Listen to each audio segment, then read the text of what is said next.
Assalamualaikum warahmatullahi wabarakatuh. Jumpa lagi di Tejo Daily.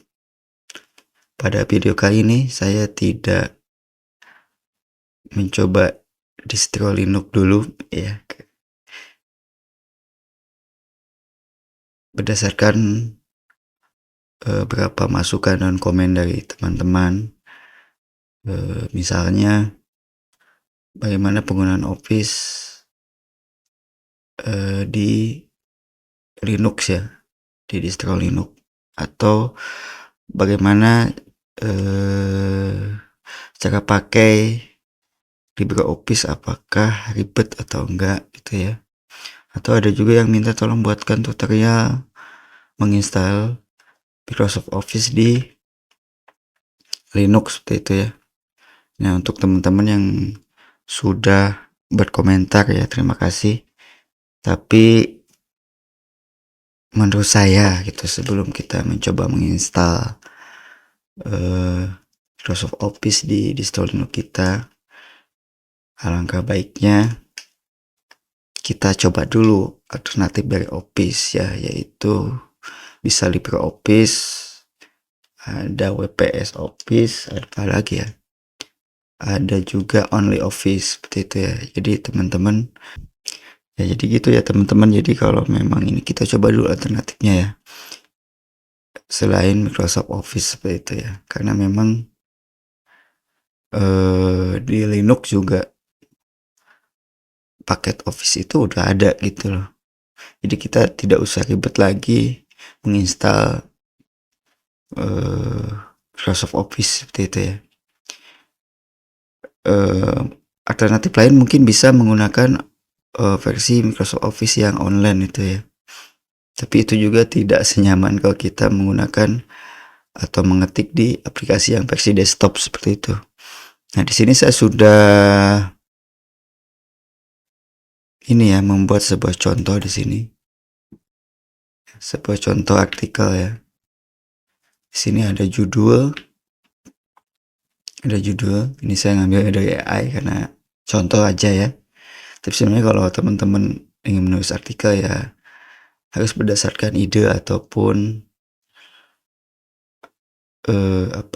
tidak ngambil dari AI. Tapi kan ini contoh ya, jadi saya judulnya ini analisis dampak penggunaan kecerdasan buatan atau AI terhadap efisiensi kerja karyawan di sektor perbankan digital ya. Itu judulnya, ini daftar isinya ya. Jadi kalau ini diklik dia akan menuju ke halaman yang dimaksud ya.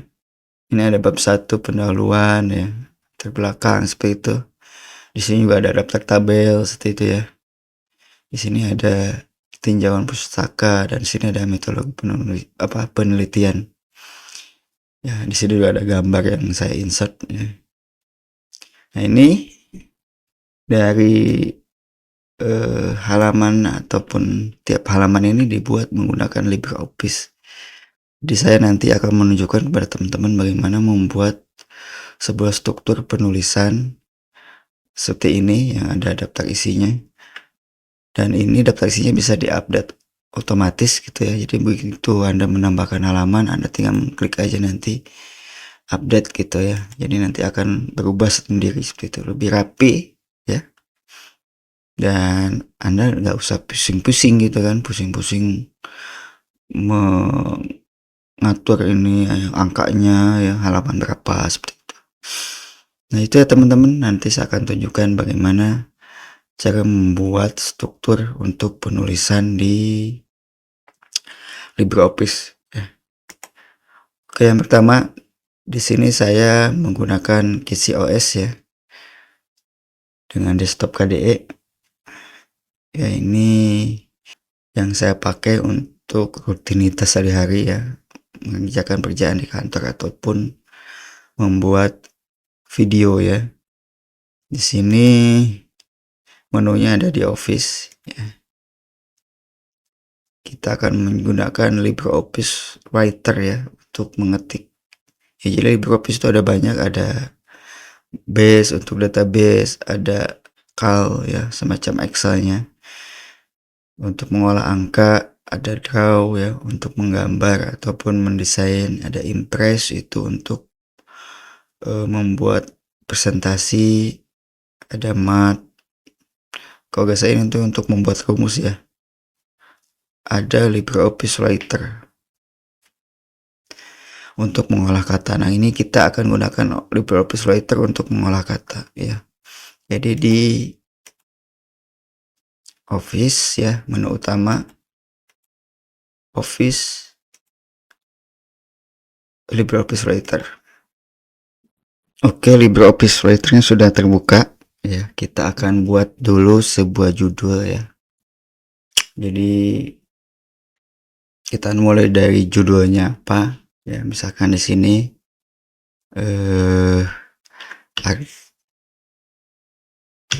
artikel pertama XYZ gitu ya, penulisnya siapa gitu ya, Keju Daily, tahunnya 2026 ya. Setelah itu kita akan membuat halaman baru ya untuk daftar isi dan kata pengantar. Misalnya di sini saya akan memasukkannya untuk daftar isi dulu ya. Nah, di sini saya akan mengklik menu insert, more brick, manual brick ya. Setelah itu saya pilih indeks, nomornya kita awali dari 1 karena memang nanti beda ya, biasanya gitu ya. Jadi untuk daftar isi 1 Romawi gitu ya. Nanti untuk angka selanjutnya bab 1 bab 2 format angkanya beda lagi ya, mulai dari 1 lagi. Kalau udah oke seperti ini ya, ada indeks, stylenya indeks, halaman yang pertama, oke, ngulang lagi, klik oke. Ini udah indeks ya, kita tandai namanya daftar isi. Oke, setelah itu kita akan memasukkan lagi halaman baru untuk halaman per babnya ya. Di sini kita ubah jadi default page style ya. Ulang lagi dari 1, oke. Setelah itu kita klik oke. Kita tandain di sini sudah ya. Ini ada udah default page style ya. Kita klik bab, kita ketik bab 1 pendahuluan subbab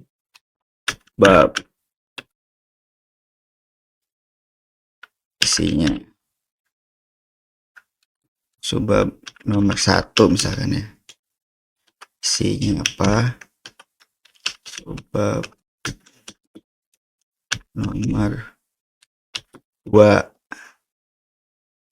Setelah itu kita tambahkan halaman baru dengan menekan Ctrl Enter ya. Paste lagi di sini. Ini bab 2 misalkan, latar belakang ya. Kita tambahkan di sini isinya. Sini juga lupa nih tadi isi ya. Lalu kita tambahkan lagi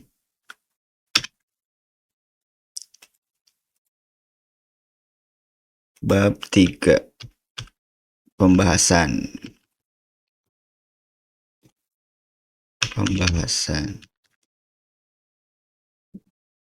terbelakang, bab 2 pendahuluan bab 1. Selanjutnya kita akan memasukkan nomor halaman ya. Di sini kita insert page number, kita ubah di sini jadi Romawi kecil, klik OK. Selanjutnya kita akan menambahkan halaman untuk bab selanjutnya ya, halaman selanjutnya untuk bab 1 bab 2 gitu ya. Klik dulu situ, insert, page number. Oke, di sini udah muncul 1 ya.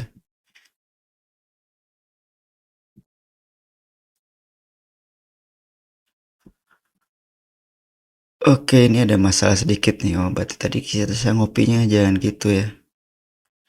Oke. Kita hapus dulu nih. Maaf.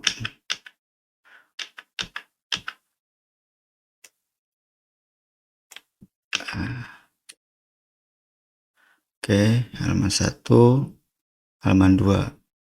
Saya mau insert satu lagi ya.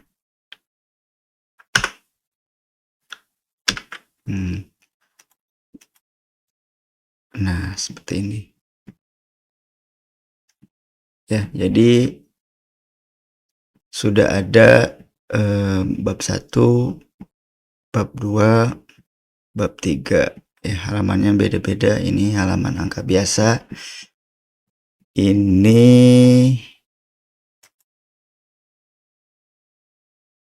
Romawi 1. Ini di sini nih ya untuk judul sendiri. Nah, kita nanti akan memformat dulu ya. Di sini judulnya ada nomornya juga nih. Oke. Kita akan format ulang di sini. Ya. Kita akan format ulang di sini dengan mengklik menu format title page. Kita pilih yang converting existing page ya. Lalu di sini tambahkan style first page. Setelah itu klik edit. Klik OK ya. Misalkan kita mengedit di sini halamannya mau A4 ya. Ini kan tadi halamannya letter atau F4, kita ubah jadi A4. Setelah OK ya, setelah semuanya udah sesuai nih marginnya, posisinya, klik OK. Oke. Nah, maka di sini halaman yang tadi nomornya hilang ya, ini udah jadi halaman cover seperti itu. Kita tebalin, kita gedein angkanya nih. Ya, 20 gitu. Ini 14. Ya, kalau kita ubah, pindahkan ke tengah ya. Ini untuk bisa menyesuaikan ya untuk format judul ya. Ini kertasnya beda nih. Wah, ini kok lebar ya. Ini karena kertasnya ini beda. Kita bisa mengubahnya di sini ya. Di menu sini ataupun di sini ya. A4. Oke. Kita coba yang di sini. Coba jadi A4. Oke, semuanya sudah A4 ukurannya. Ya. Setelah itu kita akan memformat nih setiap bab ini ya berdasarkan sub-subnya. Misalkan di sini bab 1 kita tambahkan heading ya, headingnya untuk bab 1 ini adalah heading 1 itu ya. Bab 2 nya heading subbabnya heading 2. Ini subbabnya lagi heading 2 lagi ya. Sama untuk halaman selanjutnya juga sama. Bab 2 nya yang paling atas itu heading 1 ya. Subbabnya heading 2. Kalau ada subbab lagi, subbab bagian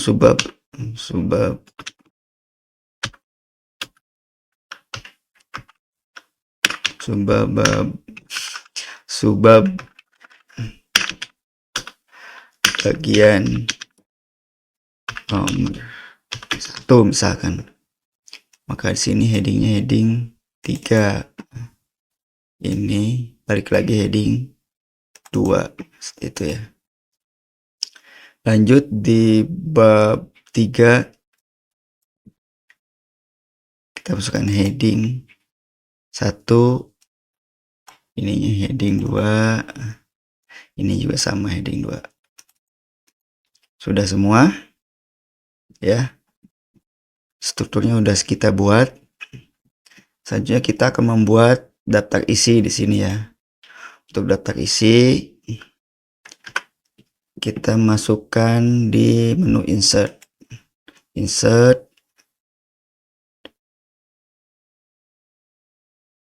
table of content and index ya.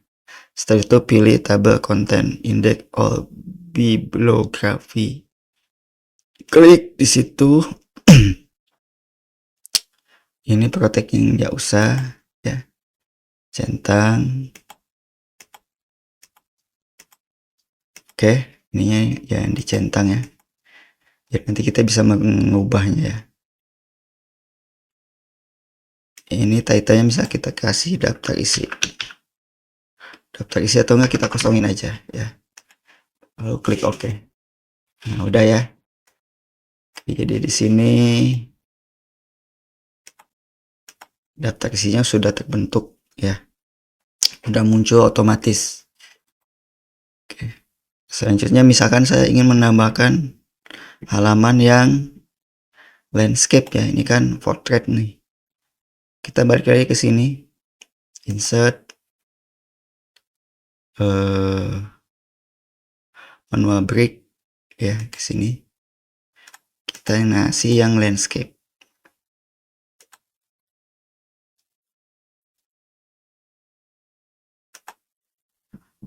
Ya. Maka nanti akan muncul yang misalkan kita akan memasukkan halaman landscape ya. Seperti ini.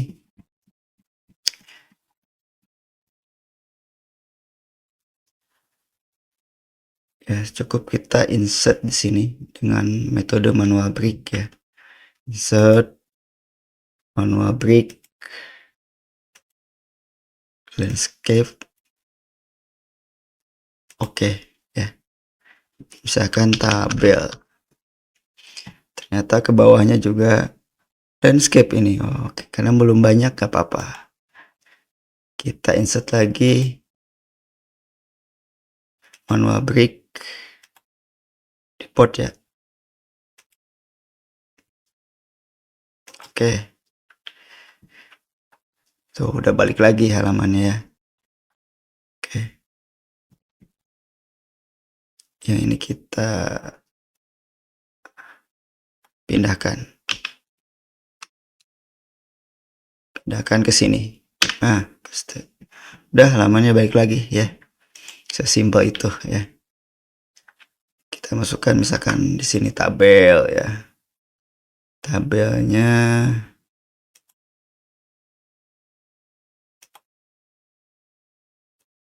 gini ya. Ada nomor sama usia misalnya. Usia. Kita tebalin dulu ke tengah. Oke, ini udah bisa ini ya, udah sesuai ya.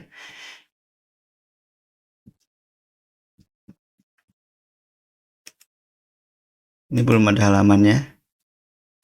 Kita insert halaman dulu.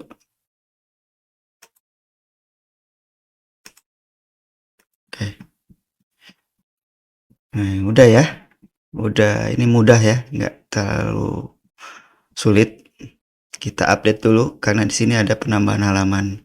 Kalau untuk update kita cukup ke daftar isi terus klik update tabel. Nah, udah berubah ya. Oke, itu ya teman-teman ya. Jadi membuat struktur artikel ataupun makalah ataupun skripsi ataupun tugas akhir ya. Seperti itu ya. Jadi caranya seperti itu. Jadi awalnya agak ribet tapi kalau udah terbentuk begini Anda tinggal mengisinya per bab seperti itu ya. Oke, mungkin itu ya, cukup ya. Jadi untuk membuat artikel dengan LibreOffice. Oh ya, saya belum nyimpan, saya simpan dulu nanti hilang.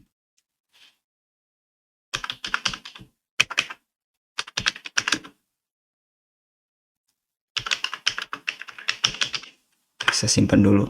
Ya, jangan lupa disimpan ya. Ya kalau udah ngetik jangan lupa disimpan ya.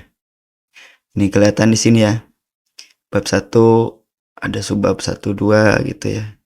Ini ada subbab tapi punya subbab lagi. Nah, kelihatannya agak menjorok seperti itu ya. Jadi seperti itu. Jadi LibreOffice pun bisa digunakan untuk membuat makalah seperti itu ya.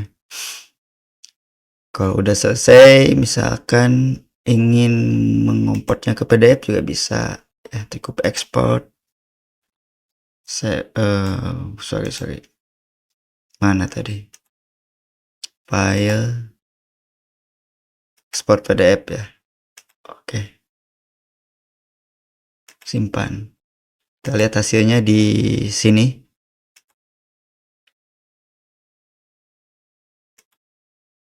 Nih. Ini yang sudah saya buat ya. Seperti ini. Jadi ada judulnya, daftar isinya, nanti tinggal tambah kata pengantar kalau memang ada per babnya ya. Ini ada halaman juga yang landscape, bab 2, bab 3 ya. Jadi seperti itu. Oke teman-teman, terima kasih sudah mengikuti langkah demi langkah cara membuat struktur penulisan menggunakan LibreOffice Solitaire ya. Jika ada yang kurang jelas bisa bisa kirimkan komentar ya. Jangan lupa subscribe channel ini Tejo Daily dan juga nyalakan loncengnya. Terima kasih, sampai jumpa lagi di video selanjutnya. Wassalamualaikum warahmatullahi wabarakatuh.